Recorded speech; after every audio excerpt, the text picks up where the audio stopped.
Hello दोस्तों, आपका स्वागत है माय स्टडी क्लासेस में। आज हम क्लास 9 का chapter number 1 matter in our surroundings पढ़ेंगे। तो इसके अंदर हम सबसे पहले इसके कॉन्सेप्ट्स के बारे में पढ़ लेते हैं। जितने भी कॉन्सेप्ट आज हम पढ़ेंगे, सबसे पहले तो मैटर होता क्या है। तो anything that occupy mass and space, जिसके पास भी मास है, जिसका भी मास है और वो वॉल्यूम या स्पेस ऑक्यूपाई कर रहा है, उसको हम मैटर बोलते हैं।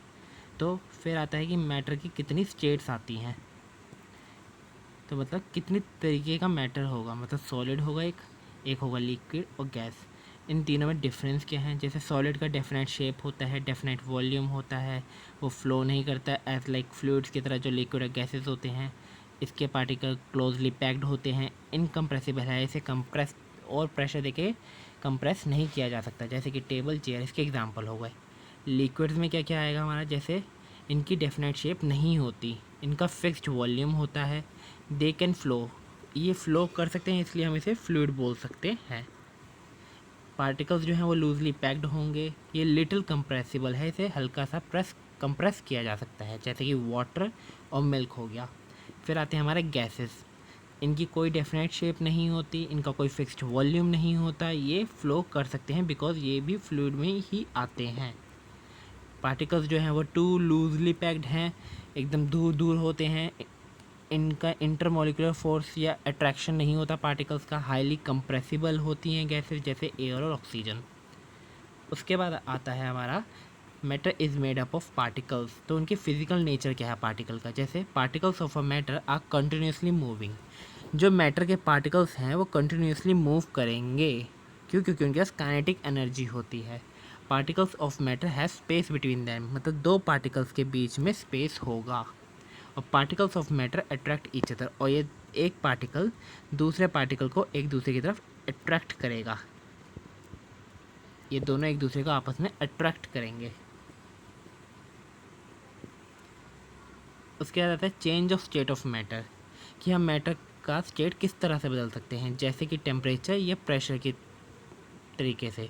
जैसे जब टेम्परेचर हम इंक्रीज़ कर देंगे, तो इंक्रीज़ करने के दो तरीके हैं, फ्यूजन या माल्टिंग, जिसके अंदर सॉलिड जो है मेल्ट होके लिक्विड बन जाएगा, मतलब सॉलिड टू लिक्विड। फिर आता है मेल्टिंग पॉइंट, उसके लिए हमारे को मेल्टिंग पॉइंट की ज़रूरत होगी फ्यूजन के लिए। तो वो टेम्परेचर जिसके अंदर सॉलिड मेल्ट होके लिक्विड बन जाए, सॉलिड कन्वर्ट होकर लिक्विड बन जाए, वो जो टेम्परेचर होता है उसको हम मेल्टिंग पॉइंट बोलते हैं। फिर आता है दूसरा इवेपोरेशन, इसके अंदर क्या होगा, लिक्विड चेंजेस इनटू वेपर। तो जिसके अंदर लिक्विड चेंज होकर वेपर में बदल जाए या गैस में बदल जाए, उसको हम बोलेंगे इवेपोरेशन। जो डायरेक्टली लिक्विड से गैस में चेंज हो जाए, और वो टेम्परेचर को क्या बोलेंगे, the temperature at which liquid boils to form vapour, उसको बोलेंगे हम इवेपोरेशन। इसके बाद एक और तरीका हो सकता है, जैसे फैक्टर्स क्या है जो अफेक्ट करते हैं इवेपोरेशन को, जैसे फैक्टर्स अफेक्टिंग इवेपोरेशन, जैसे सरफेस एरिया बढ़ा दो, टेम्परेचर बढ़ा दो, ह्यूमिडिटी एंड विंड वेलोसिटी। फिर आता है एक और तरीका सब्लिमेशन। सब्लिमेशन में क्या होगा, the change of solid directly into gas या वेपर, जब सॉलिड डायरेक्टली हम कन्वर्ट कर दे किसी गैस के अंदर। तो सबसे पहले फ्यूजन होता है जिसके अंदर हम सॉलिड जो है वो लिक्विड में चेंज कर देते हैं, इवेपोरेशन जो होता है वो लिक्विड से हम गैस में चेंज कर सकते हैं, और सब्लिमेशन जो है वो हम सॉलिड टू डायरेक्ट गैस में चेंज कर सकते हैं। फिर आता है इफेक्ट ऑफ प्रेशर। प्रेशर में क्या क्या आ जाएगा हमारा, जैसे कंडेंसेशन और सब्लिमेशन। कंडेंसेशन में क्या होगा, वेपर्स चेंजेस इनटू लिक्विड, हम किसी गैसेस को डायरेक्ट चेंज कर सकते हैं लिक्विड के अंदर। फिर आता है सब्लिमेशन। सब्लिमेशन में क्या होगा, जब चेंज हो जाएगा वेपर इनटू सॉलिड, जब गैस डायरेक्टली चेंज हो जाएगा सॉलिड के अंदर। ठीक है, इन दोनों में एक कॉमन आ जाएगा, जैसे डिक्रीज इन टेम्परेचर, जब हम टेम्परेचर डिक्रीज कर दे तब क्या होता है, तो उसके अंदर आ जाता है फ्रीजिंग, जब लिक्विड चेंज होकर सॉलिड हो जाता है। मीन्स जब हम वाटर फ्रिज में रखते हैं और वो आइस क्यूब्स में चेंज हो जाता है, तो वो इसका एग्जांपल हो जाएगा फ्रीजिंग का।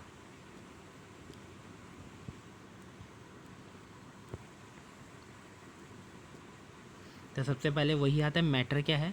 तो matter is the material of which everything in this universe is around us is made up of different shape. It is anything that occupy space and has mass, offers resistance to any applied force.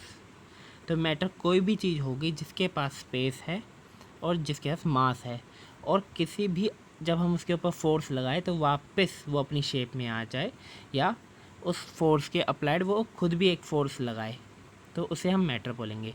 तो और कुछ भी हमारे surrounding में, universe में जो कुछ भी है तो वो मैटर है। फिज़िकल नेचर क्या होता है पार्टिकल्स का? मैटर जो है वो पार्टिकल्स से बने होते हैं। कोई भी सॉलिड हो गया वो छोटे छोटे पार्टिकल्स से बना हुआ होता है, और particles of matter are very very small. जैसे उन पार्टिकल्स की कैरेक्टरिस्टिक क्या है? जैसे पार्टिकल्स जो होंगे of the matter are continuously moving. ये जितने पार्टिकल्स हो गए वो कंटिन्यूसली मूव करते रहते हैं।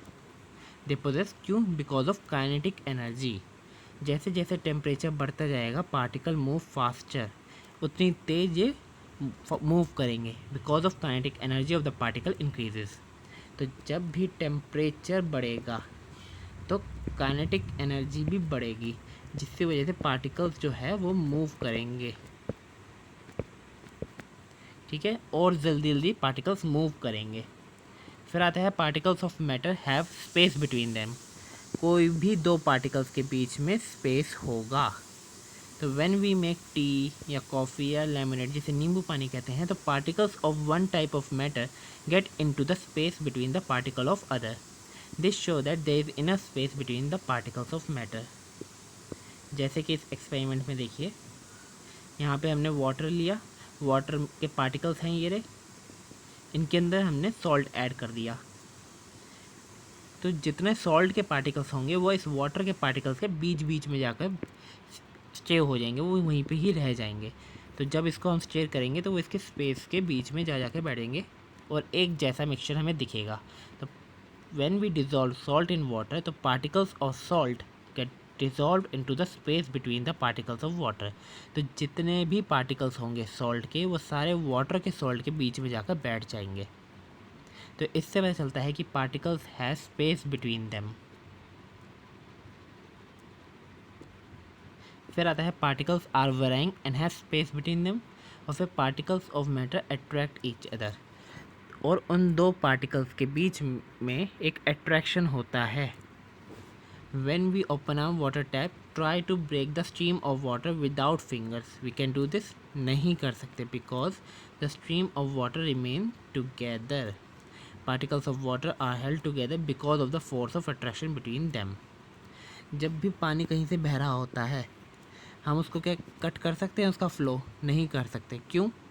क्योंकि जो वो फ़्लो होता है, जो पार्टिकल्स होते हैं वो आपस में एक दूसरे से अट्रैक्ट होते हैं, उसकी वजह से हम उन्हें सेपरेट नहीं कर सकते, because of the force of attraction between them. जो उनके बीच में फोर्स ऑफ अट्रैक्शन है, उसकी वजह से हम किसी भी चीज़ के पार्टिकल्स को अलग नहीं कर सकते। फिर आता है the space between the particles and the kinetic energy of particle is minimum in solid. क्यों?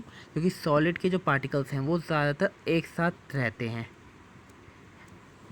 तो उनके बीच में स्पेस जो होगा वो कम हो जाएगा, प्लस काइनेटिक एनर्जी नहीं होगी, क्योंकि एक साथ है तो मूविंग के लिए स्पेस नहीं मिलता है in solid. It intermediate in liquid and maximum in gases. जबकि स्पेस जो होता है लिक्विड में वो इंटरमीडिएट रहता है, काइनेटिक एनर्जी भी इंटरमीडिएट रहती है, पर गैसेस में स्पेस, एक मॉलिक्यूल यहाँ है तो दूसरा मॉलिक्यूल यहाँ होगा, प्लस उसके बीच में जितना दूर होगा काइनेटिक एनर्जी उतनी ही ज़्यादा होती रहेगी। क्यों? क्योंकि इनको मूविंग के लिए ज़्यादा सरफेस एरिया मिलता है। फिर आता है the force of attraction between the particle strongest in solid. अब जितने पार्टिकल्स पास पास रहेंगे उतना ही फोर्स ऑफ अट्रैक्शन ज़्यादा अच्छा होगा। जैसे स्ट्रॉन्ग होते हैं सॉलिड्स के अंदर, दो पार्टिकल्स बहुत ही ज़्यादा अट्रैक्टेड होते हैं due to force of attraction. It is also in intermediate in liquids. Medium रहेगा, ना सॉलिड जितना अच्छा रहेगा ना गैसेस जितना वीक रहेगा, और वीकेस्ट इन द गैसेस। क्यों? क्योंकि एक मॉलिक्यूल यहाँ होगा, दूसरा मॉलिक्यूल यहाँ होगा, तो फोर्स ऑफ अट्रैक्शन जो है वो उतना ही वीक हो जाएगा।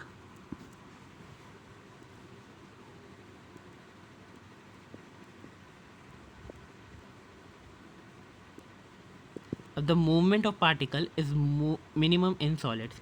क्यों? क्योंकि बिकॉज दो पार्टिकल्स हैं वो आपस में ही हैं, फोर्स ऑफ अट्रैक्शन इतना तेज़ है कि काइनेटिक एनर्जी लो हो गई है। काइनेटिक एनर्जी लो होने की वजह से जो मूवमेंट होगा पार्टिकल्स का वो मिनिमम हो जाएगा सॉलिड के अंदर। सॉलिड से ज़्यादा होगा लिक्विड के अंदर और सबसे तेज़ होगा गैसेस के अंदर।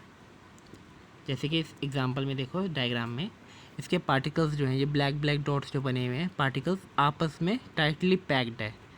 तो इससे क्या होगा, फोर्स ऑफ अट्रैक्शन जो है वो उतना ही ज़्यादा हो जाएगा, इनके बीच का स्पेस जो है उतना ही कम होगा और काइनेटिक एनर्जी भी उतनी ही लो होगी।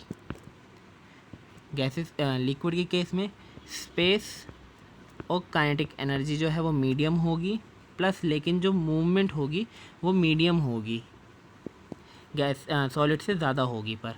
और इन केस ऑफ गैसेस जो काइनेटिक एनर्जी है और मूवमेंट जो होगी गैस की, पार्टिकल्स की, वो सबसे ज़्यादा होगी, लेकिन जो इनके बीच में स्पेस है वो भी सबसे ज़्यादा होगा, पर फोर्स ऑफ अट्रैक्शन जो होगा उतना ही कम होगा।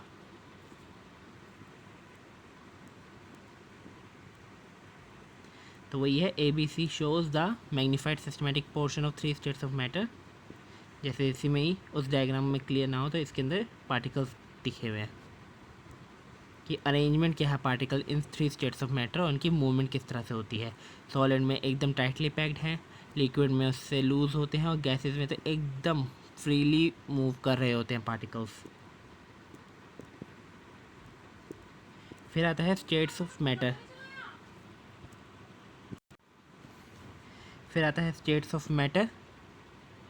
तो इसके अंदर क्या है, physical state of a matter. तो फिजिकल स्टेट किस तरह से होती है, सॉलिड, लिक्विड, गैस, यही सिर्फ 3 स्टेट्स ऑफ मैटर कहलाती है। कोई भी चीज़ इनके अलावा हम आपको नहीं मिलती। जैसे कि we can classify our body into 3 states of matter. जैसे बोन्स और टीथ जो हो गए हमारे, हड्डियाँ और दांत, वो सारे सॉलिड हो गए। ब्लड या जितना भी वाटर प्रेजेंट है इन आवर बॉडी वो सारे लिक्विड में आ गया, और जितना भी एयर है हमारे लंग्स के अंदर वो गैसेस हो गया। Also there is 70% of water in our body, और 70% हमारे शरीर में जो होता है वो वाटर ही होता है। तो हमारे शरीर में सॉलिड, लिक्विड और गैसेस तीनों स्टेट्स मिलते हैं।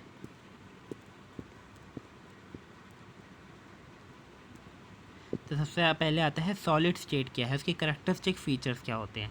तो सॉलिड जो है वो डेफिनेट शेप का होता है, उसकी डिस्टिंक्ट बाउंड्रीज होती हैं, ये एक फिक्स्ड शेप हो जाएगी और उसकी बाउंड्री फिक्स हो जाएगी। फिर दे हैव रिजिडिटी, टफ होता है, क्योंकि पार्टिकल्स जो हैं वो आपस में टाइटली पैक्ड है, जो उनका इंटरसेलुलर स्पेस होता है वो बहुत ही कम होता है। इनकम्प्रेसिबल है, इसे कोई कंप्रेस नहीं कर सकता प्रेशर लगा के, और उनका डेफिनाइट वॉल्यूम होता है, वॉल्यूम की वजह से इनकी एक फिक्स शेप दिखती है। एक्सेप्शनल केस जैसे है रबर बैंड जितने हो गए वो सॉलिड तो हैं, क्योंकि it can change its shape under force and regain its shape when the force is removed. If excess force is applied, it breaks. रबड़ जो होगा वो एक एक्सेप्शन आता है। रबड़ है तो सॉलिड, क्योंकि जब भी हम उसको स्ट्रेच करते हैं और छोड़ते हैं वो वापस एक अपनी शेप में आ जाता है, लेकिन जब हम एक्सेस फोर्स देते हैं तो वो टूट जाता है। जबकि सॉलिड स्टेट जो होता है उसका शेप जो है डेफिनाइट है, उसका बाउंड्रीज होती हैं और इनकम्प्रेसिबल होता है, रिजिड होता है, पर रबड़ जो है उसमें एक एक्सेप्शन आ जाता है। बाकी सॉलिड के फीचर्स क्या हो गए, जैसे सॉलिड है फिक्स्ड एंड रिजिड शेप, एकदम फिक्स शेप होती है और रिजिड शेप होती है। काइनेटिक एनर्जी जो होगी पार्टिकल्स की सॉलिड के अंदर वो वेरी वेरी लेस होगी, इसलिए सॉलिड का जो फिक्स शेप रहता है वो रिजिड शेप रहता है, क्योंकि पार्टिकल्स जो होंगे सॉलिड के वो टाइटली पैक्ड होते हैं, उनका इंटर मॉलिक्यूलर फोर्स जो होता है वो बहुत ही कम होता है, फोर्स ऑफ अट्रैक्शन जो होगा वो बहुत ही कम होगा, इसी वजह से वो रिजिड शेप के होते हैं और फिक्स शेप के होते हैं। बट काइनेटिक एनर्जी जो होती है वो लो होती है। फिर है we can compress sponge. Sponge है क्योंकि because as its pores are filled with air but it is solid. Sponge को भी हम प्रेस कर सकते हैं, इनकम्प्रेसिबल कहते हैं वैसे सॉलिड को, बट जो स्पॉन्ज है हम उसको कंप्रेस कर सकते हैं, क्योंकि उसके अंदर एयर फिल्ड होती है उनके स्पोर्स के अंदर। सॉल्ट और शुगर जो है take the shape of the container in which they are placed but the shape of the crystal do not change, so they are solid. Salt और शुगर जो है वो भी सॉलिड है, लेकिन वो सॉलिड में हमने पढ़ा था कि उनकी डेफिनेट शेप होती है, पर सॉल्ट और शुगर उस चीज़ का शेप ले लेती है जिस कंटेनर में हम उनको डालते हैं, लेकिन उनके क्रिस्टल्स का शेप नहीं बिगड़ता, इसलिए वो सॉलिड में ही रहेंगे।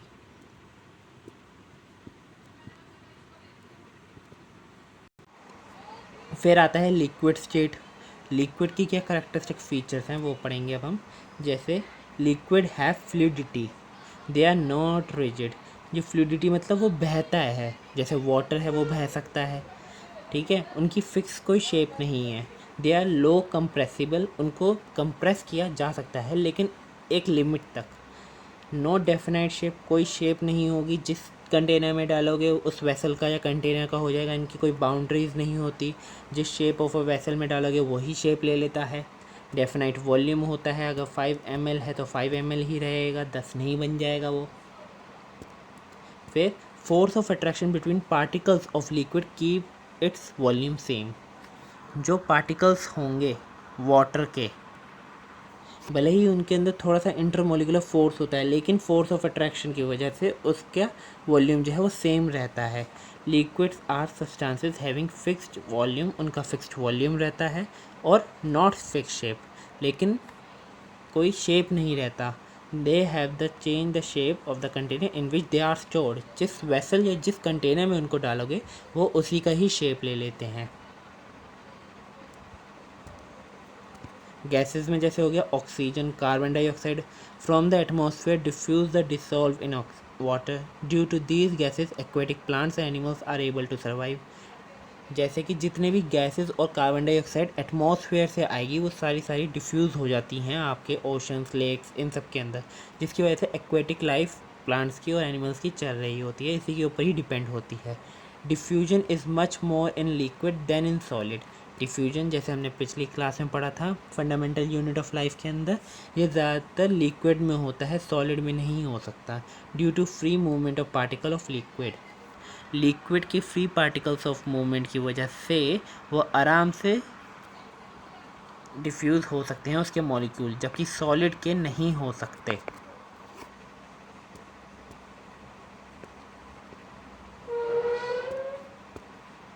फिर आता है gaseous state.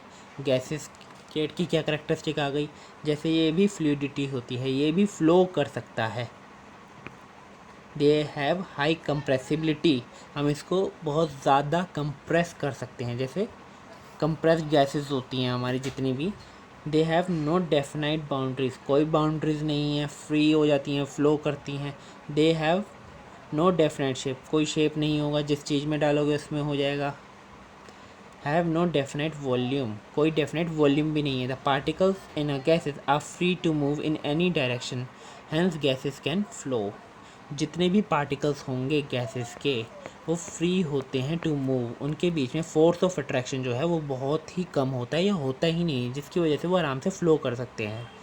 Gases are substances that do not have fixed volume, इनका कोई फिक्स्ड वॉल्यूम नहीं होता, लेकिन occupy all the volume available to them. Means जितना भी वॉल्यूम मिलेगा, अगर हमने इतने एक कंटेनर के अंदर गैस रख दी तो वो सारा वॉल्यूम ले लेंगे उस कंटेनर का और वहाँ पे मॉलिक्यूल स्प्रेड हो जाएंगे, ठीक। फिर आता है particles of a gases is pressure of a gas is the force applied on the walls of a vessel by the irregular moving gas particles। अब जैसे सिलेंडर है उसके अंदर प्रेशर रहता है हमेशा, क्यों? क्योंकि जो इतना भी रहेगा प्रेशर, जितना भी गैस का होता है वो क्या होता है, ये गैस के जो पार्टिकल्स हो गए वो जितना भी फोर्स इरेगुलर मूविंग कर करके वो जितना भी फोर्स उसकी कंटेनर की वॉल पे लगाएंगे वो सारा उसका प्रेशर हो जाएगा। मीन्स ये पार्टिकल्स हो गए, काइनेटिक एनर्जी ज़्यादा है तो इनका मूवमेंट होगा, कभी यहाँ जाएंगे, कभी यहाँ टक्कर होगी तो कभी यहाँ टक्कर होगी, फिर यहाँ टक्कर होगी, फिर यहाँ पे आ जाएंगे। तो इरेगुलर मूवमेंट करने की वजह से गैस पार्टिकल्स का ये जो फोर्स लगाते हैं वॉल्स पर, कंटेनर या सिलेंडर की वॉल्स कह सकते हो, तो उसको हम कहेंगे प्रेशर ऑफ अ गैस। फिर आता है change of states of matter. अब हम किसी भी मैटर की चेंज कैसे कर सकते हैं स्टेट की, सॉलिड से लिक्विड में बना दिया, लिक्विड टू गैस बना दिया, फिर पे लिक्विड टू गैस बना दिया। सबसे पहले है water can exist in 3 states of matter. Water जो है उसको हम 3 स्टेट्स में लिख सकते हैं, जैसे सॉलिड आइस की फॉर्म में होगा, लिक्विड वाटर की फॉर्म में प्रेजेंट ही होता है, और गैस जो है वो वाटर वेपर की फॉर्म में प्रेजेंट होगा। जबकि ऑन हीटिंग आइस, जब हम उसको गर्म करते हैं वाटर को या आइस को जब हम गर्म करेंगे तो आइस जो है वो मेल्ट होकर वाटर बन जाएगा, और वाटर को और गर्म करेंगे तो कन्वर्ट हो जाएगा, वाटर वेपर में बदल जाएगा। तो सबसे पहले हम पढ़ेंगे इसके अंदर, change in the physical state of matter can be done in 2 ways. हम किसी भी चीज़ का, मैटर का फिजिकल स्टेट बदल सकते हैं 2 तरीके से। जैसे बताया था, सबसे पहला होता है टेम्परेचर और दूसरा होता है प्रेशर। इन 2 तरीके से हम इनका स्टेट जो है चेंज कर सकते हैं किसी भी मैटर का। जैसे कि melting ice to form water, हमने किसी भी कंटेनर के अंदर आइस डाल दिया, उसको हीट करेंगे तो थर्मामीटर से हम देख सकते हैं किस टेम्परेचर पे वो चेंज हो रहा है। या वाटर को बॉईल करके सीधा हमने वाटर वेपर्स बना दिए, कि किसी भी पानी को इतना गर्म कर दिया कि उसकी सीधा भाप बन गई, वाटर वेपर बन गई, स्टीम बन जाए। और इन सारे दोनों एक्सपेरिमेंट में हमने उनका टेम्परेचर नोट किया है। तो सबसे पहले आता है melting point of a latent heat of fusion और boiling point of a latent heat of vaporisation. तो ये सब क्या है? सबसे पहले आता है मेल्टिंग पॉइंट क्या है। तो temperature at which solid melt to form liquid at atmospheric pressure is called melting point. वो टेम्परेचर जब सॉलिड जो है वो लिक्विड में चेंज हो जाए on heating at atmospheric pressure पे, हम उसको मेल्टिंग पॉइंट बोलते हैं। आइस का मेल्टिंग पॉइंट क्या होगा? 273.16 केल्विन, जो होता है 0 डिग्री। तो आइस का मेल्टिंग पॉइंट क्या है? जब आइस जो है वो चेंज हो जाती है लिक्विड के अंदर, शुरू हो जाती है चेंज होना, वो होता है 0 degree Celsius. During the melting point temperature of ice does not rise even though heat is being supplied continuously due to latent heat of fusion. जब हम किसी भी आइस क्यूब को हीट करने लगते हैं, फ्लेम से हम अगर उसको हीट करने लगते हैं तो उसका टेम्परेचर उस वक्त चेंज नहीं होता, टेम्परेचर चेंज नहीं होता। क्यों? Due to latent heat of fusion. अभी वो आगे पढ़ेंगे क्या है। This latent heat of fusion is use to overcome the force of attraction between ice particle. ये latent heat of fusion, latent मतलब होता है, ये लेटेंट का मतलब होता है हिडन, छुपी हुई हीट। तो ये जितनी भी हिडन हीट कह लो या लेटेंट हीट होती है, वो इन के पार्टिकल्स के बीच में जो इंटरमोलिकुलर फोर्स होती है उसको ब्रेक करती है, उस सारे इंटरमोलिकुलर फोर्स को तोड़ देती है। At 0 degree energy of water particle is much more than the energy of particle of ice. 0 degree Celsius पे जब सॉलिड जो है वो लिक्विड में चेंज होने लग जाता है, उस टेम्परेचर पे वाटर के पार्टिकल्स की एनर्जी ज़्यादा होगी उस सॉलिड के, मतलब आइस के पार्टिकल्स की एनर्जी से ज़्यादा होगी। 0 डिग्री सेल्सियस पे लिक्विड या वाटर वेपर जिसे कहेंगे, वाटर पार्टिकल्स जिसे कहेंगे, उसकी एनर्जी ज़्यादा होगी एज़ कम्पेयर टू आइस की कम होगी। फिर आता है हमारा लेटेंट हीट ऑफ फ्यूजन है क्या। जितनी भी amount of heat required to change 1 kilo of solid into its liquid state at its melting point, उसको एटमॉस्फेरिक प्रेशर पे, उसको लेटेंट हीट ऑफ फ्यूजन कहते हैं। मींस जितनी भी हीट हमको रिक्वायर होती है 1 किलो सॉलिड को लिक्विड में बदलने के लिए एट एटमॉस्फेरिक प्रेशर, उसको लेटेंट हीट ऑफ फ्यूजन कहेंगे। जब भी हम किसी आइस क्यूब को हम हीट करते हैं और वाटर में चेंज करने के लिए, जब तक उसका टेम्परेचर, वो वाटर नहीं बनता, तब तक उसका टेम्परेचर चेंज नहीं होता।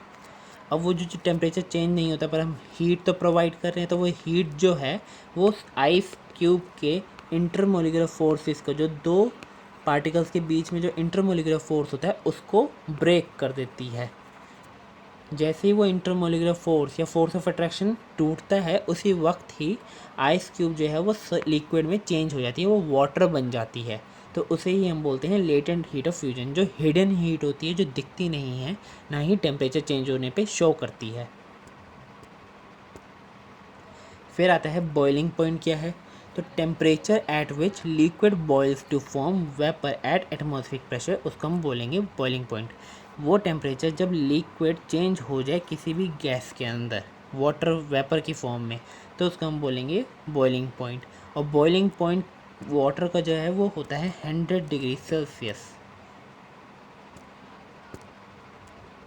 किसी भी चीज़ को डिग्री सेल्सियस टू केल्विन में चेंज करने के लिए अगर डिग्री सेल्सियस में वो चीज़ 0 डिग्री है तो केल्विन में होगी 273.16 या 15। और अगर फिर यहाँ पे अगर हम 27 ले रहे हैं तो इसी के अंदर ही 273.16 प्लस 27 कर लो, तो ये आपका हो जाएगा 1.0178910 300 डिग्री सेल्सियस। ठीक है, ठीक उसी तरह ही जब हम इसका 100 डिग्री सेल्सियस लेते हैं, जब डिग्री में 100 डिग्री सेल्सियस होगा तो केल्विन के अंदर अगर 0 डिग्री सेल्सियस में 100 डिग्री है तो केल्विन के अंदर वो हीट हमारा हो जाएगा 373 केल्विन। ओके, यहाँ पे लिखा हुआ है 100 डिग्री प्लस 273। अब यहाँ पे 0.16 लगाना लगाओ, नहीं लगाना मत लगाओ। फिर आता है लेटेंट हीट ऑफ वेपराइजेशन। अब वो लेटेंट हीट ऑफ वेपराइजेशन क्या है? The amount of heat required to change 1 kilo of liquid into gaseous state, उसको हम बोलेंगे एट एटमॉस्फेरिक प्रेशर, उसको हम बोलेंगे लेटेंट हीट ऑफ वेपराइजेशन। जैसे सेम हमने सॉलिड को चेंज करा था किसी लिक्विड के अंदर, जैसे आइस क्यूब को मेल्ट किया था और वाटर में चेंज किया था, तो कुछ हीट जो थी वो इसके पार्टिकल्स का इंटरमोलिकुलर फोर्स को ब्रेक करने के लिए यूज़ की गई थी। सेम ऐसे ही जब हम लिक्विड टू गैस में चेंज करते हैं तो कुछ पार्टिकल्स के इंटरमोलिकुलर जो फोर्स होता है, कुछ एनर्जी उसको ब्रेक करने में चली जाती है, उसे ही हम बोलते हैं latent heat of vaporisation. Latent का मतलब ही है हिडन, तो इससे पता चलता है हिडन हीट ऑफ वेपराइजेशन। फिर होता है during boiling the temperature of water does not rise even though heat is being supplied continuously as this is heat of vaporisation is use to overcome the force of attraction between water particles. Same वही जो अभी बताया कि जब हम boil करते हैं किसी वाटर को तो कंटिन्यूसली हम हीट देते हैं, लेकिन टेम्परेचर जो है वाटर का वो चेंज नहीं होता, टेम्परेचर वही रहता है, सेम रहता है। तो जितनी हमने हीट दी वो कहाँ चली जाती है? वो सारी heat latent heat of vaporisation बन के उनके आपस के जो मॉलिक्यूलर फोर्सेस ऑफ अट्रैक्शन होता है उसको तोड़ती है।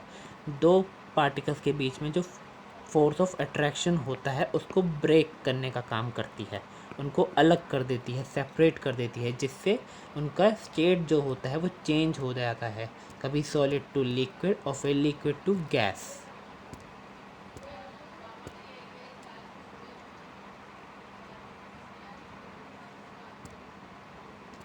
तो at 100 degree Celsius energy of water vapor is much more than the energy of water at 100 degree Celsius। तो जब 100 डिग्री सेल्सियस होगा मतलब बॉइलिंग पॉइंट जो होता है वाटर का, उस पर एनर्जी जो होगी वाटर वेपर्स की वो ज़्यादा होगी एज़ कम्पेयर टू एनर्जी जो वाटर की होगी एट 100 डिग्री सेल्सियस, बिकॉज इस टाइम पे काइनेटिक एनर्जी जो है वाटर की वो ज़्यादा होगी। So we can change one state of matter into another by changing temperature। जैसे सॉलिड स्टेट है तो इसको हीट देंगे तो लिक्विड बन जाएगा, फिर उसको हीट देंगे तो गैस बन जाएगा। बट जब हम कूलिंग करेंगे तो गैस टू वापस सॉलिड बन जाएगा और सॉलिड टू वापस गैस बन जाएगा। तो एट 25 डिग्री सेल्सियस वाटर जो होगा वो लिक्विड बना रहेगा, वाटर जो है वो लिक्विड फॉर्म में रहेगा।